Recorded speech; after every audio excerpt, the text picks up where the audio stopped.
Hi friends, ಎಲ್ಲರಿಗೂ ಕೂಡ ಮತ್ತೊಮ್ಮೆ ನಮ್ಮ ಒಂದು ಚಾನಲ್ಗೆ ನಿಮಗೆ ಸ್ವಾಗತ. ಮೊದಲನೇದಾಗಿ ಇವತ್ತಿನ ಒಂದು ವಿಡಿಯೋದಲ್ಲಿ ಈ ಒಂದು ತರಗತಿಗಳನ್ನು ಮುಂದೆ ನಾವು ನೋಡ್ಕೊಳ್ತಾ ಹೋಗೋಣ. ಮೊದಲನೇ ಪ್ರಶ್ನೆ ಈ ರೀತಿಯಾಗಿದೆ. ಏನಪ್ಪ ಮೊದಲನೇ ಪ್ರಶ್ನೆ ಅಂತ ಅಂದರೆ, ಭಾರತದ ಮೊದಲ ಉಪಗ್ರಹ ಆರ್ಯಭಟ, ಭಾರತದ ಮೊಟ್ಟ ಮೊದಲ ಉಪಗ್ರಹ ಆರ್ಯಭಟವನ್ನು ಭೂ ಪ್ರದಕ್ಷಿಣೆಯ ಒಂದು ಕಕ್ಷದಲ್ಲಿ ಸ್ಥಾಪಿಸಿದ ವರ್ಷ ಯಾವುದು ಅಂತ. ಭೂ ಪ್ರದಕ್ಷಿಣೆಯ ಒಂದು ಕಕ್ಷದಲ್ಲಿ ಸ್ಥಾಪಿಸಿದ ವರ್ಷ ಅಂದರೆ ಇಂಡೈರೆಕ್ಟಾಗಿ ಆರ್ಯಭಟವನ್ನು ಲಾಂಚ್ ಯಾವ ವರ್ಷದಲ್ಲಿ ಮಾಡಿದರು ಅಂತ. ಇದನ್ನು ನಮ್ಮ ಒಂದು ಭಾರತ ದೇಶದಿಂದ ಮಾಡಿಲ್ಲ, ಬೇರೆ ದೇಶದ ಸಹಾಯದಿಂದ ಈ ಒಂದು ಆರ್ಯಭಟವನ್ನು ನಾವು ಲಾಂಚ್ ಮಾಡಿದ್ವಿ. ಪ್ರಪ್ರಥಮ ಉಪಗ್ರಹವನ್ನು ನಾವು ಲಾಂಚನ್ನು ಮಾಡಿರ್ತಕ್ಕಂಥ ಒಂದು ಉಪಗ್ರಹ ಆರ್ಯಭಟ ಉಪಗ್ರಹ. ಈ ಒಂದು ಆರ್ಯಭಟ ಉಪಗ್ರಹ ಯಾವ ವರ್ಷದಲ್ಲಿ ಲಾಂಚ್ ಆಯಿತು ಅಂತ ನಮಗೆ ಏನಾದರೂ ಪ್ರಶ್ನೆಗಳು ಬಂದರೆ ಇಲ್ಲಿ 1975ರಲ್ಲಿ ಈ ಒಂದು ಭಾರತದ ಮೊಟ್ಟ ಮೊದಲ ಉಪಗ್ರಹ ಆರ್ಯಭಟವನ್ನು ಭೂ ಪ್ರದಕ್ಷಿಣೆ ಒಂದು ಕಕ್ಷದಲ್ಲಿ ಸ್ಥಾಪನೆ ಮಾಡಲಾಯಿತು. ಆಪ್ಷನ್ ಇಲ್ಲಿ ಬಿ ಸರಿಯಾದ ಉತ್ತರ ಆಗಿರ್ತದೆ. 1975 ಸರಿಯಾದ ಉತ್ತರ. ಓಕೆ, ಮುಂದಿನ ಪ್ರಶ್ನೆ ನೋಡೋಣ. ನೋಡಿ, ಮುಂದಿನ ಪ್ರಶ್ನೆ ಈ ರೀತಿಯಾಗಿದೆ. ಕೇಂದ್ರ ಸಾಹಿತ್ಯ ಅಕಾಡೆಮಿ ಪ್ರಶಸ್ತಿ, ಕೇಂದ್ರ ಸಾಹಿತ್ಯ ಅಕಾಡೆಮಿ ಪ್ರಶಸ್ತಿ ಪಡೆದ ಮೊಟ್ಟ ಮೊದಲ ಕನ್ನಡದ ಕವಿ ಯಾರು ಅಂತ. ತುಂಬ ಇಂಪಾರ್ಟೆಂಟ್ ನೋಡಿ. ಕೇಂದ್ರ ಸಾಹಿತ್ಯ ಅಕಾಡೆಮಿ ಪ್ರಶಸ್ತಿಯನ್ನು ಪಡೆದಂತಹ ಮೊಟ್ಟ ಮೊದಲ ಒಂದು ಕನ್ನಡದ ಕವಿ ಇಲ್ಲಿ ಯಾರು, ಕರ್ನಾಟಕದ ಕವಿ ಇಲ್ಲಿ ಯಾರು ಅಂತ ಕೇಳಿದರೆ ಕುವೆಂಪು. ಆಪ್ಷನ್ ಎ, ರಾಷ್ಟ್ರಕವಿ ಕುವೆಂಪು ಅವರು ಕೇಂದ್ರ ಸಾಹಿತ್ಯ ಅಕಾಡೆಮಿ ಪ್ರಶಸ್ತಿಯನ್ನು ಪಡೆದಂತಹ ಮೊಟ್ಟ ಮೊದಲ ಕನ್ನಡದ ಕವಿ ಆಗಿರ್ತಾರೆ. ರಾಷ್ಟ್ರಕವಿ ಕುವೆಂಪುರವರು ಕೇಂದ್ರ ಸಾಹಿತ್ಯ ಅಕಾಡೆಮಿ ಪ್ರಶಸ್ತಿ ಪಡೆದಂತಹ ಒಂದು ಮೊಟ್ಟ ಮೊದಲ ಕನ್ನಡದ ಕವಿ ಆಗಿರ್ತಾರೆ. ಆಪ್ಷನ್ ಇಲ್ಲಿ ಎ ಸರಿಯಾದ ಉತ್ತರ ಆಗಿದೆ. ಆಪ್ಷನ್ ಎ, ಕುವೆಂಪು ಸರಿಯಾದ ಉತ್ತರ. ಓಕೆ, ಮುಂದಿನ ಪ್ರಶ್ನೆಯನ್ನು ಈಗ ನೋಡ್ಕೊಳ್ತಾ ಹೋಗೋಣ. ಏನಪ್ಪ ಮುಂದಿನ ಪ್ರಶ್ನೆ ಅಂತ ನೋಡೋದಾದರೆ ನೋಡಿ, ಮುಂದಿನ ಪ್ರಶ್ನೆ, ಚಂದ್ರನ ಮೇಲೆ ಕಾಲೂರಿರ್ತಕ್ಕಂತಹ ಮೊಟ್ಟ ಮೊದಲ ಮನುಷ್ಯ ಯಾರು ಅಂತ. ನೋಡಿ, ತುಂಬ ಇಂಪಾರ್ಟೆಂಟ್. ಚಂದ್ರನ ಮೇಲೆ ಕಾಲಿಟ್ಟಂತಹ ಒಂದು ಮೊಟ್ಟ ಮೊದಲ ಮನುಷ್ಯ ಇಲ್ಲಿ ಯಾರು ಅಂತ ಕೇಳಿದರೆ ಒರಿಶಿಯೋನ್ ಕೊನೊರೋವ್, ನೀಲ್ ಆರ್ಮ್ಸ್ಟ್ರಾಂಗ್, ಎಡ್ವಿನ್ ಆಲ್ಡ್ರಿನ್ ಅಂತ ಕೊಟ್ಟಿದ್ದಾರೆ.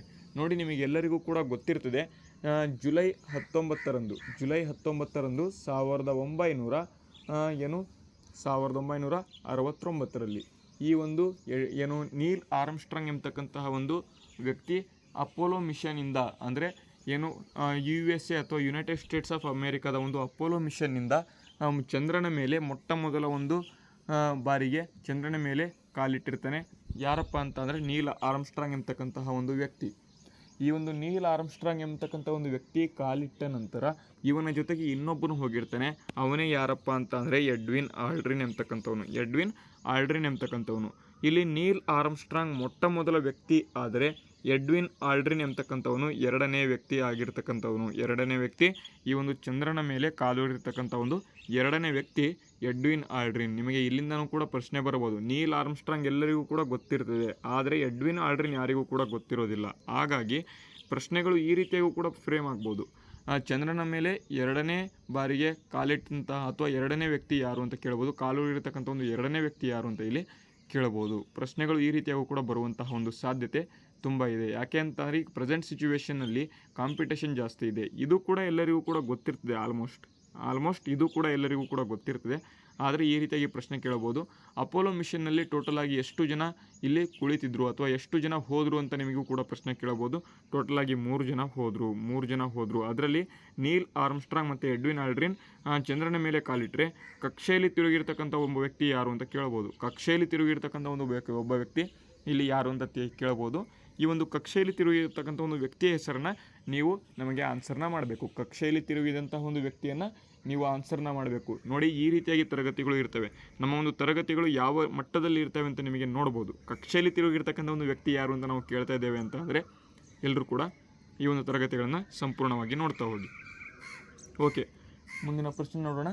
ನೋಡಿ, ಮುಂದಿನ ಪ್ರಶ್ನೆ ಏನಪ್ಪ ಅಂತಂದರೆ ಇಲ್ಲಿ ಭಾರತಕ್ಕೆ ಸ್ವಾತಂತ್ರ್ಯ ಸಿಕ್ಕಾಗ ಇಂಗ್ಲೆಂಡಿನ ಪ್ರಧಾನಮಂತ್ರಿ ಯಾರಾಗಿದ್ದರು ಅಂತ. ನೋಡಿ, ತುಂಬ ಇಂಪಾರ್ಟೆಂಟ್.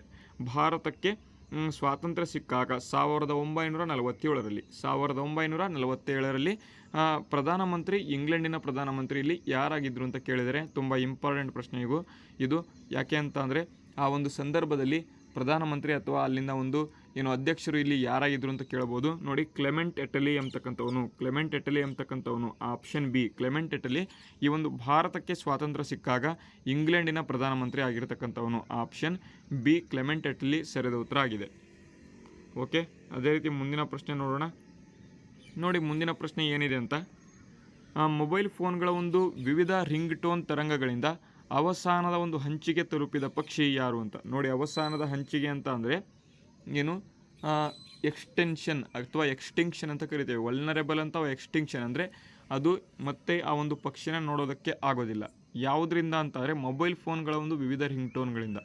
ನಾವು ಯೂಸ್ ಮಾಡ್ತಕ್ಕಂತಹ ಒಂದು ಮೊಬೈಲ್ ಫೋನ್ಗಳ ಒಂದು ವಿವಿಧ ರಿಂಗ್ ಟೋನ್ಗಳಿಂದ ಒಂದು ಪಕ್ಷಿ ಏನಿದೆ ಅದು ಎಕ್ಸ್ಟಿಂಕ್ಷನ್ ಅಥವಾ ಆ ಒಂದು ಪ್ರಭೇದ ಏನಿದೆ ಅಳಿಸುವಲ್ಲಿ ಅಥವಾ ಅಳಿದು ಹೋಗುವಲ್ಲಿ ಆ ಒಂದು ಪ್ರಭೇದ ಬಂದಿದೆ ನಮ್ಮ ಒಂದು ಫೋನ್ನಿಂದ ಅಥವಾ ನಮ್ಮ ಒಂದು ಫೋನ್ನ ಒಂದು ರಿಂಗ್ನಿಂದ.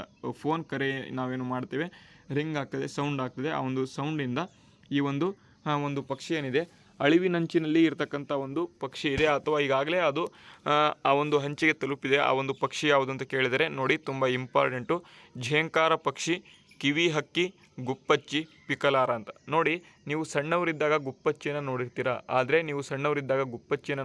ಆದರೆ ನೀವು ಈಗ ನೋಡಿ ಗುಪ್ಪಚ್ಚಿ ನಿಮಗೆ ಕಾಣ್ತಾ ಇಲ್ಲ. ಅಥವಾ ನಿಮ್ಮ ಒಂದು ಊರುಗಳಲ್ಲಿ ನೀವು ಸಣ್ಣವರಿದ್ದಾಗ ಅಥವಾ ನೀವು 2003-4ರಲ್ಲಿ ನೀವೇನಾದರೂ ನೋಡಿದರೆ ಈ ಗುಪ್ಪಚ್ಚಿನ ನೋಡ್ತಾ ಇದ್ರಿ. ಆದರೆ ಈಗ ಈ ಒಂದು ಸಂದರ್ಭದಲ್ಲಿ ಅಂದರೆ 2024ರಲ್ಲಿ, ಈಗಾಗಲೇ 20 ವರ್ಷ ಆಗಿದೆ, 2024ರಲ್ಲಿ ನಿಮಗೆ ಪ್ರೆಸೆಂಟಲ್ಲಿ ಗುಪ್ಪಚ್ಚಿ ಒಂದಾದರೂ ನಿಮಗೆ ಕಾಣಿಸಿದರೆ ಆ ಒಂದು ಫೋಟೋನ ನೀವು ಎಲ್ಲಾದರೂ ಕಳಿಸಿ, ನಿಮಗೆ ಗೊತ್ತಾಗ್ತದೆ ಗುಪ್ಪಚ್ಚಿ ಈಗ ಕಾಣ್ತಾ ಇಲ್ಲ. ಯಾಕೆ ಅಂತ ಅಂದರೆ ಈ ಒಂದು ಮೊಬೈಲ್ ಫೋನ್ಗಳ ಬಳಕೆಯಿಂದಾಗಿ ಆ ಒಂದು ರಿಂಗ್ ಟೋನ್ಗಳಿಂದಾಗಿ ಆ ಒಂದು ಗುಪ್ಪಚ್ಚಿ ಏನಿದೆ ಅದು ಕಾಣ್ತಾ ಇಲ್ಲ. ಅದರ ಬಗ್ಗೆ ನಿಮಗೆ ಮಾಹಿತಿ ಗೊತ್ತಿರಲಿ. ನಮ್ಮ ಒಂದು ಮನುಷ್ಯ ಯಾವ ರೀತಿಯಲ್ಲಿ ಈ ಒಂದು ನೇಚರ್ನ ಇದನ್ನು ಅಳಿಸಿ ಹಾಕ್ತಾ ಇದ್ದಾನೆ ಅನ್ನೋದನ್ನು ನಾವು ಇಲ್ಲಿ ನೋಡ್ಬೋದು. ಓಕೆ, ಇಲ್ಲಿ ಮೊಬೈಲ್ ಫೋನ್ಗಳಿಂದ ವಿವಿಧ ರಿಂಗ್ ಟೋನ್ ತರಂಗಗಳಿಂದ ಅವಸಾನದ ಹಂಚಿಗೆ ತಲುಪಿರ್ತಕ್ಕಂಥ ಒಂದು ಪಕ್ಷಿ ಇಲ್ಲಿ ಯಾವುದಪ್ಪ ಅಂತ ಕೇಳಿದರೆ ಅದು ಗುಪ್ಪಚ್ಚಿ ಆಗಿರ್ತಕ್ಕಂಥದ್ದು, ಗುಪ್ಪಚ್ಚಿ ಆಗಿದೆ. ಆಪ್ಷನ್ ಸಿ ಸರಿಯಾದ ಉತ್ತರ ಆಗಿದೆ. ಅದೇ ರೀತಿ ಮುಂದಿನ ಪ್ರಶ್ನೆ, ವಿಜಯಪುರ ಸಾಲೋಟಗಿ ಅಥವಾ ಕಲಬುರ್ಗಿ ಮಾನ್ಯಖೇಟ ಮತ್ತು ಶಿವಮೊಗ್ಗ ಬಳ್ಳಿಗಾವೆ. ನೋಡಿ, ವಿಜಯಪುರ ಸಾಲೋಟಗಿ, ಕಲಬುರ್ಗಿ ಮಾನ್ಯಖೇಟ, ಶಿವಮೊಗ್ಗ ಬಳ್ಳಿಗಾವೆ ಇದು ಯಾವ ಕಾಲದ ಒಂದು ಶಿಕ್ಷಣ ಕೇಂದ್ರಗಳು ಆಗಿದ್ದವು ಅಂತ. ಯಾರ ಕಾಲದ ಒಂದು ಶಿಕ್ಷಣ ಕೇಂದ್ರಗಳು ಇಲ್ಲಿ ಆಗಿದ್ದವು ಅಂತ ಇಲ್ಲಿ ಕೇಳಿದರೆ ರಾಷ್ಟ್ರಕೂಟರು, ಹೊಯ್ಸಳರು, ಬಾದಾಮಿ ಚಾಲುಕ್ಯರು, ಗಂಗರು ಅಂತ ಕೊಟ್ಟಿದ್ದಾರೆ. ವಿಜಯಪುರ ಸಾಲೋಟಗಿ, ಕಲಬುರ್ಗಿ ಮಾನ್ಯಖೇಟ, ಶಿವಮೊಗ್ಗ ಬಳ್ಳಿಗಾವೆ ಇವು ರಾಷ್ಟ್ರಕೂಟರ ಒಂದು ಕಾಲದ ಒಂದು ಕೇಂದ್ರಗಳು ಆಗಿರ್ತವೆ. ಆಪ್ಷನ್ ಇಲ್ಲಿ ಎ ಸರಿಯಾದ ಉತ್ತರ. ಆಪ್ಷನ್ ಎ ರಾಷ್ಟ್ರಕೂಟರ ಒಂದು ಕೇಂದ್ರಗಳು ಆಗಿರ್ತವೆ. ಓಕೆ, ಮುಂದಿನ ಪ್ರಶ್ನೆ, ಚಾರ್ಮುಡಿ ಘಾಟ್ ಯಾವುದರ ಒಂದು ಸಂಪರ್ಕ ಕಲ್ಪಿಸಿಕೊಟ್ಟಿದೆ ಅಂತ. ನೋಡಿ, ತುಂಬ ಇಂಪಾರ್ಟೆಂಟ್. ಟೋಟಲ್ ಆಗಿ 4 ಘಾಟ್ಗಳಿದ್ದಾವೆ. ಆಗುಂಬೆ ಘಾಟ್, ಚಾರ್ಮುಡಿ ಘಾಟ್, ಹುಲಿಕಲ್ ಘಾಟ್ ಮತ್ತು ಇನ್ನೊಂದು ಘಾಟ್ ಯಾವುದು ಕಮೆಂಟ್ ಮಾಡಿ. ಈ ಒಂದು ಚಾರ್ಮುಡಿ ಘಾಟ್ ಏನಿದೆ ಇದು ಯಾವುದರ ಒಂದು ಸಂಪರ್ಕ ಕಲ್ಪಿಸಿಕೊಟ್ಟಿದೆ ಅಂತ. ಟೋಟಲ್ ಆಗಿ 4 ಘಾಟ್ಗಳು ಕೂಡ ತುಂಬ ಇಂಪಾರ್ಟೆಂಟ್. ಇನ್ನೊಂದು ಘಾಟ್ ಯಾವುದಪ್ಪ ಅಂತಂದರೆ ಸಕಲೇಶ್ಪುರ. ಕಾಮೆಂಟ್ ಏನು ಮಾಡೋದು ಬೇಡ, ಇಲ್ಲೇ ನೆನ್ಪಿಟ್ಕೊಳ್ಳಿ, ಸಕಲೇಶ್ಪುರ ಘಾಟ್. ಟೋಟಲ್ ಆಗಿ 4 ಘಾಟ್ಗಳಿದ್ದಾವೆ. ಈ ಒಂದು 4 ಘಾಟ್ಗಳು ಏನಿದ್ದಾವೆ ಇದರಲ್ಲಿ ಚಾರ್ಮುಡಿ ಘಾಟ್ ಯಾವ 2 ಪ್ರದೇಶಗಳನ್ನು ಸಂಪರ್ಕ ಇಲ್ಲಿ ಕಲ್ಪಿಸಿ ಇಲ್ಲಿ ಕೊಟ್ಟಿದೆ ಅಂತ ಕೊಟ್ಟಿದ್ದಾರೆ. ನೋಡಿ, ಮಂಗಳೂರು ಮತ್ತು ಚಿಕ್ಕಮಗಳೂರು ಈ ಎರಡೂ ಒಂದು ಪ್ರದೇಶಕ್ಕೆ ಏನು ಸಂಪರ್ಕವನ್ನು ಕೊಟ್ಟಿರ್ತಕ್ಕಂಥದ್ದು ಯಾವುದಪ್ಪ ಅಂತಂದರೆ ಅದೇ ಚಾರ್ಮುಡಿ ಘಾಟ್ ಆಗಿದೆ. ಓಕೆ, ನೆಕ್ಸ್ಟ್ ಮುಂದಿನ ಪ್ರಶ್ನೆ, ಇಮೇಲ್ ಅಂತ ಕೊಟ್ಟಿದ್ದಾರೆ. ಇಮೇಲ್ ಅಂತ ಅಂದರೆ ಇಲ್ಲಿ ಏನು ಅಂತ. ಇಮೇಲ್ ಅಂತ ಅಂದರೆ ನೀವು ಎಲ್ಲರೂ ಕೂಡ ಇಮೇಲ್ ಯೂಸ್ ಮಾಡಿರ್ತೀರ. ಇಮೇಲ್ ಯೂಸ್ ಮಾಡಲಿಲ್ಲ ಅಂತಂದರೆ ನೀವು ಫೋನನ್ನು ಯೂಸ್ ಮಾಡೋದಕ್ಕೆ ಆಗೋದಿಲ್ಲ. ಅಥವಾ ಈ ಒಂದು ನಮ್ಮ ಒಂದು ತರಗತಿಗಳನ್ನು ನೀವು ಕೇಳ್ತಾ ಇದ್ದೀರಾ ಅಂತಂದರೆ ಯಾವುದಾದ್ರೂ ಒಂದು ಇಮೇಲ್ ಮುಖಾಂತರ ನೀವು ಲಾಗಿನ್ ಆಗಿ ಯೂಟ್ಯೂಬ್ಗೆ ಲಾಗಿನ್ ಆಗಿ ಅಲ್ಲಿಂದ ನೀವು ಆ ಒಂದು ಇಮೇಲ್ನಿಂದ ನೀವು ತರಗತಿಗಳನ್ನು ಕೇಳ್ತಾ ಇದ್ದೀರಾ. ಓಕೆ, ಹಾಗಾದರೆ ಇಮೇಲ್ ಅಂತ ಅಂದರೆ ಏನು ಅಂತ ಕೇಳ್ಬೋದು. ನಿಮಗೆ ಪಕ್ಕಾ ಪ್ರಶ್ನೆಗಳು ಇದೇ ರೀತಿಯಲ್ಲಿ ಬರ್ತವೆ. ನಿಮ್ಮ ಒಂದು ಗ್ರಾಮ ಲೆಕ್ಕಿಗ ಹುದ್ದೆಗಳಲ್ಲಿ ಡೈರೆಕ್ಟಾಗಿ ಕಂಪ್ಯೂಟರ್ ಏನಿದೆ ಸಬ್ಜೆಕ್ಟ್ ಇದೆ, ಆ ಒಂದು ಕಂಪ್ಯೂಟರ್ ಸಬ್ಜೆಕ್ಟಲ್ಲಿ ಇದೇ ರೀತಿ ಪ್ರಶ್ನೆಗಳು ಬರ್ತವೆ. ಎಲೆಕ್ಟ್ರಾನಿಕ್ ಮೇಲ್ ಅಂತ ಕರಿತೇವೆ. ಆಪ್ಷನ್ ಸಿ ಸರಿಯಾದ ಉತ್ತರ. ಅದೇ ರೀತಿ ಮುಂದಿನ ಪ್ರಶ್ನೆ, ಶಿಲೆಯನ್ನು ಕೊರೆದು ನಿರ್ಮಿಸಲಾಗಿರ್ತಕ್ಕಂಥ ಒಂದು ಎಲಿಫೆಂಟಾದ ಪ್ರಸಿದ್ಧ ದೇವಾಲಯಗಳನ್ನು ನಿರ್ಮಿಸಿದವರು ಯಾರು ಅಂತ. ದೇವಾಲಯಗಳು ಇದ್ದಾವೆ. ಎಲಿಫೆಂಟಾ ದೇವಾಲಯಗಳನ್ನು ನಿರ್ಮಾಣ ಮಾಡಿರ್ತಕ್ಕಂಥ ಒಂದು ದೊರೆಗಳು ಇಲ್ಲಿ ಯಾರು ಅಂತ ಕೇಳಿದರೆ ರಾಷ್ಟ್ರಕೂಟರು ಈ ಒಂದು ಎಲಿಫೆಂಟಾ ಎಂಬತಕ್ಕಂಥ ಒಂದು ಪ್ರಸಿದ್ಧ ದೇವಾಲಯಗಳು ಏನಿದ್ದಾವೆ ರಾಷ್ಟ್ರಕೂಟರು ಇಲ್ಲಿ ಇದನ್ನು ನಿರ್ಮಾಣ ಮಾಡಿರ್ತಾರೆ. ಆಪ್ಷನ್ ಇಲ್ಲಿ ಬಿ ಸರಿಯಾದ ಉತ್ತರ ಆಗಿದೆ. ಆಪ್ಷನ್ ಬಿ ಸರಿಯಾದ ಉತ್ತರ. ಅದೇ ರೀತಿ ಮುಂದಿನ ಪ್ರಶ್ನೆ, ಈ ಕೆಳಗಿನ ಯಾರ ವಿರುದ್ಧ ಮ್ಯಾಂಡಮಸ್ ಹೊರಡಿಸಲು ಬರುವುದಿಲ್ಲ? ನೋಡಿ, ತುಂಬ ಇಂಪಾರ್ಟೆಂಟ್. ಟೋಟಲ್ ಆಗಿ 5 ರಿಟ್ಗಳು ನಮ್ಮ ಒಂದು ಸಂವಿಧಾನದಲ್ಲಿ ಕಂಡು ಬರ್ತವೆ. 5 ರಿಟ್ಗಳು ಯಾವ್ಯಾವುದಪ್ಪ ಅಂತಾರೆ? Habeas corpus, mandamus, certiorari, quo warranto, ಮತ್ತು ಇಲ್ಲಿ ಇನ್ನೊಂದು ಯಾವುದಪ್ಪ ಅಂತ ಅಂದರೆ ಟೋಟಲ್ ಆಗಿ 5 ರಿಟ್ಗಳಿದ್ದಾವೆ. Habeas corpus, mandamus, certiorari, quo warranto. Okay, ಇನ್ನೊಂದು ಕಾಮೆಂಟ್ ಮಾಡಿ. ಈ ಒಂದು ಇನ್ನೊಂದು ಏನು ರಿಟ್ ಇದೆ, ಟೋಟಲ್ ಆಗಿ 5 ರಿಟ್ಗಳು. ಅದರಲ್ಲಿ ಮ್ಯಾಂಡಮಸ್ ರಿಟ್ ಏನಿದೆ, ಇದನ್ನು ಯಾರ ವಿರುದ್ಧ ಇದನ್ನು ಹೊರಡಿಸಲು ಆಗೋದಿಲ್ಲ ಅಂತ ಇಲ್ಲಿ ಕೊಟ್ಟಿದ್ದಾರೆ. ನೋಡಿ, ರಾಜ್ಯಪಾಲರು ಅಂತ ಕೊಟ್ಟಿದ್ದಾರೆ, ಗವರ್ನರ್, ಖಾಸಗಿ ವ್ಯಕ್ತಿಗಳು ಅಥವಾ ನಾನ್ ಗೌರ್ನಮೆಂಟ್ ಆರ್ಗನೈಸೇಷನ್ ಅಂತ ಇರ್ತೇವೆ ಅವರಿಗೆ, ನೆಕ್ಸ್ಟ್ ರಾಷ್ಟ್ರಪತಿಗಳು. ಇವು 3ರ ಮೇಲೂ ಕೂಡ ಈ ಒಂದು ಮ್ಯಾಂಡಮಸ್ ಏನಿದೆ ಇದನ್ನು ಹೊರಡಿಸಲು ಆಗೋದಿಲ್ಲ. ಆಪ್ಷನ್ ಡಿ ಸರಿಯಾದ ಉತ್ತರ. ಆಪ್ಷನ್ ಡಿ ಇಲ್ಲಿ ಎಲ್ಲರೂ ಕೂಡ ಸರಿಯಾಗಿದ್ದಾರೆ.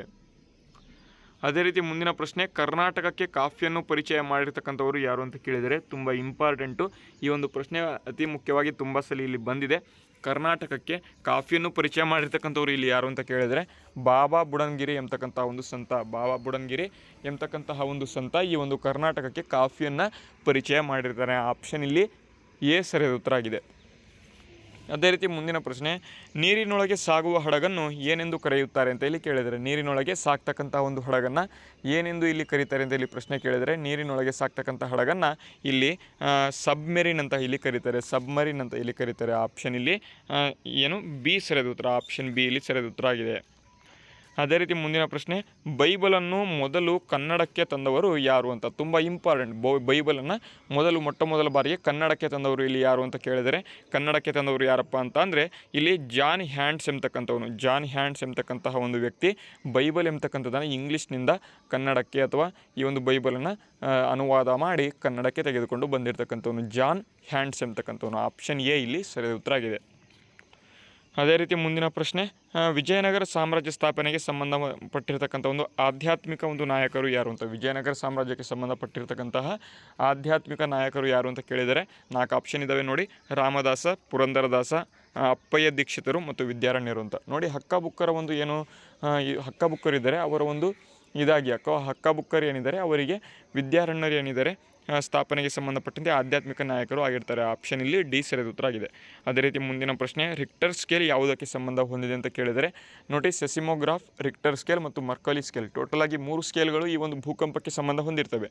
ಈ ಒಂದು ರಿಕ್ಟರ್ ಸ್ಕೇಲ್ ಏನಿದೆ ಅದು ಮ್ಯಾಗ್ನಿಟ್ಯೂಡನ್ನು ಏನು ತೆಗೆದುಕೊಂಡು ಬರ್ತದೆ. ರಿಕ್ಟರ್ ಸ್ಕೇಲ್ ಏನಿದೆ ಮ್ಯಾಗ್ನಿಟ್ಯೂಡನ್ನು ತೆಗೆದುಕೊಂಡು ಬಂದರೆ, ಅದರ ಜೊತೆಗೆ ಇನ್ನೂ 2 ಸ್ಕೇಲ್ಗಳಿದ್ದಾವೆ. ಮರ್ಕಲಿ ಸ್ಕೇಲ್ ಏನಿದೆ ಅದು ಇಂಟೆನ್ಸಿಟಿ ಕೊಡ್ತದೆ, ಮತ್ತು ಸೆಸಿಮೋಗ್ರಾಫ್ ಕೂಡ ಇಂಟೆನ್ಸಿಟಿ ಎಷ್ಟಿದೆ ಅಂತ ಕೊಡ್ತದೆ. ಟೋಟಲ್ ಆಗಿ 3 ಸ್ಕೇಲ್ಗಳು ಭೂಕಂಪಕ್ಕೆ ಸಂಬಂಧ ಹೊಂದಿರ್ತವೆ. ಅದು ಕೂಡ ನೆನಪಿಟ್ಕೊಂಡು ಇರಿ. ಓಕೆ, ಇವಾಗಿದ್ದು ಇವತ್ತಿನ ಒಂದು ತರಗತಿಗಳಿಗೆ ಸಂಬಂಧಪಟ್ಟಂತೆ ತರಗತಿಗಳು. ಈ ಒಂದು ವಿಡಿಯೋ ಹೆಲ್ಪ್ಫುಲ್ ಆಗಿದ್ದರೆ ವಿಡಿಯೋಗೆ ಒಂದು ಲೈಕ್ ಮಾಡಿ. ತದನಂತರ ಯಾರಾದರೂ ಸಬ್ಸ್ಕ್ರೈಬ್ ಮಾಡಿಲ್ಲ ಅಂತಂದರೆ ಪ್ಲೀಸ್ ನಮ್ಮ ಚಾನಲ್ನ ಸಬ್ಸ್ಕ್ರೈಬ್ ಮಾಡ್ಕೋಬೇಕು. ಮುಂದೆ ಬರ್ತಕ್ಕಂಥ ತರಗತಿಗಳನ್ನು ನೀವು ತಪ್ಪದೇ ನೋಡ್ತಾ ಹೋಗಿ. ವಿಡಿಯೋನ ಮುಗಿಸ್ತಾ ಇದ್ದೇನೆ. ಜೈ ಹಿಂದ್, ವಂದೇ ಮಾತರಂ.